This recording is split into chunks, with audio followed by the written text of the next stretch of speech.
Hi friend, आज हम लोग बात करने वाले हैं रिलायंस इंडस्ट्रीज़ के स्टॉक के बारे में।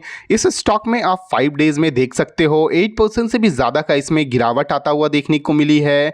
इस स्टॉक की अगर हम लोग ओपनिंग की बात करते हैं तो आपको 1465 रुपीज़ में ओपन होता हुआ देखने को मिलती है। हाई की बात करते हैं तो 1479.90 पैसा आपको ये हाई जाता हुआ देखने को मिलती है। अगर हम लोग इसकी 1 डे की क्लोजिंग की बात करते हैं तो 1476 रुपीज़ के पास आपको ये क्लोज होता हुआ देखने को भी मिल रही है। अगर हम लोग इसकी 1 डे की बात करते हैं तो आपको ये पॉजिटिव में देखने को मिल रही है, मगर अगर ओवरऑल अगर 1 मंथ और 6 मंथ की बात करते हैं तो आपको ये नेगेटिव में ही देखने को मिल रही है। आज की इस वीडियो में हम लोग बात करने वाले हैं कि इस स्टॉक में आपको कहां तक गिरावट आता हुआ देखने को मिल सकती है और इस स्टॉक में गिरावट के पीछे का जो सबसे बड़ा रीज़न है वो क्या है। सबसे पहले हम लोग कंपनी के फाइनेंशियल पे नज़र डालते हैं। कंपनी का जो मार्केट कैप है वो आपको 19,96,445 करोड़ रुपीस का देखने को मिल रही है। काफ़ी बड़ी कंपनी है रिलायंस इंडस्ट्री। स्टॉक की अगर हम लोग पी रेशियो की बात करते हैं तो वो आपको 26 रुपीज़ का देखने को मिल रही है। ROCE की बात करते हैं तो 9.69% का देखने को मिल रहा है। कंपनी का जो बुक वैल्यू है वो आपको 648 रुपीज़ का देखने को मिल रही है। ROCE की बात करते हैं तो 8.40% का देखने को मिल रहा है। वहीं पे कंपनी का जो फेस वैल्यू है वो आपको 10 रुपीज़ का देखने को मिल रही है। अगर हम लोग इस कंपनी के क्वार्टरली रिजल्ट्स पे नज़र डालते हैं तो आप देख सकते हो कंपनी का जो सेल्स है वो आपको क्वार्टर ऑन क्वार्टर बेसिस पे जून 2025 में आपको ये 2,43,632 करोड़ रुपीज़ का था। वही सितंबर वाले क्वार्टर में ये आपको बढ़ के 2,54,623 करोड़ रुपीज़ का होता हुआ देखने को मिल रही है। वहीं की कंपनी की अगर हम लोग ऑपरेटिंग प्रॉफिट की बात करते हैं तो आप देख सकते हो जून वाले क्वार्टर में आपको ये 42,905 करोड़ रुपीज़ का था। वही सितंबर वाले क्वार्टर में आपको ये बढ़ के 45,885 करोड़ रुपीज़ का होता हुआ देखने को मिल रही है। कंपनी आपको क्वार्टर ऑन क्वार्टर बेसिस पे काफ़ी अच्छा आपको इसमें प्रॉफिट और सेल्स आता हुआ देखने को मिल रही है। वहीं पे कंपनी की अगर हम लोग प्रॉफिट एंड लॉस स्टेटमेंट पे नज़र डालते हैं तो आप देख सकते हो कंपनी का जो सेल्स मार्च 2024 में आपको ये 8,99,041 करोड़ रुपीज़ का था। वहीं मार्च 2025 में आपको ये बढ़ के 9,62,820 करोड़ रुपीज़ का होता हुआ देखने को मिल रही है। कंपनी की अगर हम लोग ऑपरेटिंग प्रॉफिट की बात करते हैं तो मार्च 2024 में आपको ये 1,62,498 करोड़ रुपीज़ का था। वहीं मार्च 2025 में आपको ये बढ़ के 1,65,598 करोड़ रुपीज़ का होता हुआ देखने को मिल रही है। कंपनी की अगर हम लोग बैलेंस शीट पे नज़र डालते हैं तो आप देख सकते हो कंपनी की अगर हम लोग इक्विटी कैपिटल की बात करते हैं तो मार्च 2024 में आपको ये 6,766 करोड़ रुपीज़ का था।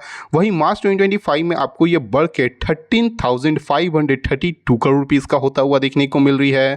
कंपनी की अगर हम लोग रिजर्व्स पे नज़र डालते हैं जो मार्च 2024 में आपको ये 7,86,715 करोड़ रुपीज़ का था। वहीं मार्च 2025 में आपको ये बढ़ के 8,29,668 करोड़ रुपीज़ का होता हुआ देखने को मिल रही है।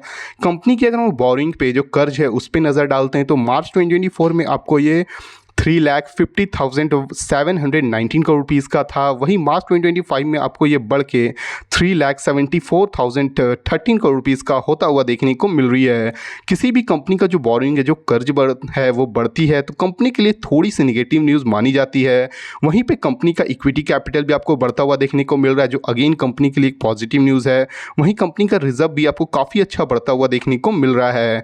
कंपनी की अगर हम लोग शेयर होल्डिंग पैटर्न पर नज़र डालते हैं तो आप देख सकते हो कंपनी में जो प्रोमोटर का जो होल्डिंग है वो आपको सितंबर 2025 के अकॉर्डिंग आपको 50.01% का देखने को मिल रही है। फॉरेन इन्वेस्टर की अगर हम लोग बात करते हैं तो 18.65% का देखने को मिल रही है। डोमेस्टिक इन्वेस्टर की अगर हम लोग बात करते हैं तो 20.25% का देखने को मिल रही है। और गवर्नमेंट की स्टेक की बात करते हैं तो आपको 0.17% का देखने को मिल रही है। और पब्लिक की होल्डिंग पे अगर हम लोग नज़र डालते हैं तो आपको 10.92% का पब्लिक की होल्डिंग देखने को मिल रही है। कंपनी का जो ओवरऑल फाइनेंशियल है वो आपको काफ़ी ज़्यादा अच्छी देखने को मिल रही है। चलिए हम लोग इसके चार्ट में चल के समझते हैं कि इस स्टॉक में आपको कहाँ से रिवर्सल आता हुआ देखने को मिल सकती है। जैसे कि आप देख सकते हो हम लोग इस स्टॉक के चार्ट के ऊपर आ चुके हैं। ये जो स्टॉक है वो करेंटली अभी आपको 1475 रुपीज़ के पास ट्रेड करता हुआ देखने को मिल रही है। इस स्टॉक में आपको जो ऑल टाइम हाई है वो आपको 1607 रुपीज़ का देखने को मिल रही है।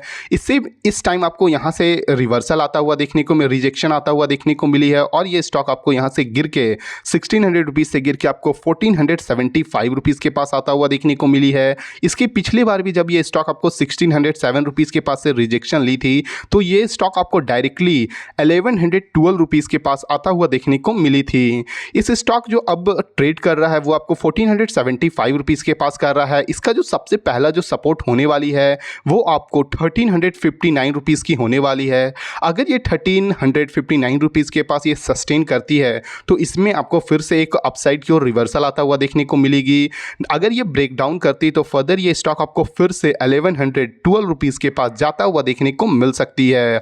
इस स्टॉक की अगर हम लोग वॉल्यूम पे नज़र डालते हैं तो आप देख सकते हो हम लोग इसके बीएसई के साइट पे आ चुके हैं। अगर हम लोग इसकी वॉल्यूम पे नज़र डालते हैं तो आप देख सकते हो बीएसई में आपको इसमें 2,34,309 क्वांटिटी ट्रेड होता हुआ देखने को मिली थी। वहीं पे आपको 1,31,388 क्वांटिटी आपको डिलीवरी ले जाता हुआ देखने को मिली थी, जो आपको 56% इसमें डिलीवरी आता हुआ देखने को मिली है। अगर आप इस स्टॉक में इन्वेस्ट करने के बारे में सोच रहे हो तो फिलहाल थोड़ा भी रुक जाएं। जब तक ये स्टॉक अपने सपोर्ट के पास नहीं आती है और वहाँ से रिवर्सल नहीं लेती तब तक इसमें इन्वेस्ट ना करें। अगर आप इसमें इन्वेस्ट कर चुके हो तो आप इसमें और इन्वेस्ट करके आप इसे एवरेज कर सकते हो। ये जो वीडियो है वो केवल एजुकेशनल पर्पस के लिए है। अगर आपको इस वीडियो से थोड़ी भी वैल्यूएबल इंफॉर्मेशन मिली हो तो प्लीज़ वीडियो को लाइक और चैनल को सब्सक्राइब करना ना भूलें। Thank you.